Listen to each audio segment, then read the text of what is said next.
کی اتباع کے بغیر جنت میں نہیں جا سکتے. اگر ابراہیم خلیل اللہ زندہ ہو کے آ جائیں وہ پیغمبر کی اتباع کے بغیر جنت میں نہیں جا سکتے. تو لیاری والو تم کس خوش فہمی میں مبتلا ہو کہ تم نبی کی نافرمانی کر کے جنت میں جا سکتے ہو.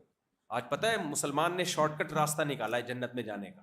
شارٹ کٹ راستہ. وہ شارٹ کٹ راستہ کیا ہے بھائی؟ مر جائے گا تو قرآن خوانی کریں گے, دیگیں چڑھائیں گے, کھلائیں گے, ابا کی کیا ہو جائے گی؟ بخشش. بھائی اگر دیگوں سے بخشش ہونا ہوتی تو اللہ الحم سے لے کے والناس تک صرف دیگیں ہی نازل کرتا.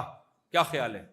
نہ عقیدہ بتاتا کہ کیا عقیدہ رکھنا ہے, نہ یہ بتاتا کہ شراب سے بچو, جوئے سے بچو, ماں باپ کی نافرمانی سے بچو, زنا کے قریب اپنی جان کو خود ہلاکت میں مت ڈالو, 5 ٹائم پابندی سے نماز پڑھو. اللہ کہتا ہے نہ کچھ کرنے کی ضرورت نہیں ہے. جب بندہ مر جائے گا تمبو لگانا, دیگیں کھلانا اور کل شریف کر کے مٹی جھاڑ کے آ جانا, میں سب کو کیا کر دوں گا؟ بخش دوں گا. ہمارے حضرت مفتی رشید احمد صاحب رحمہ اللہ تعالیٰ بڑے اللہ والے بزرگ تھے, اللہ ان کی مغفرت کرے, ان کے درجات کو بلند کرے. وہ فرماتے تھے آج کا مسلمان نبی کی اطاعت نہیں کرتا اور گناہ کرتا ہے, جب مصیبتیں آتی ہیں تو پھر بکرے کاٹتا ہے.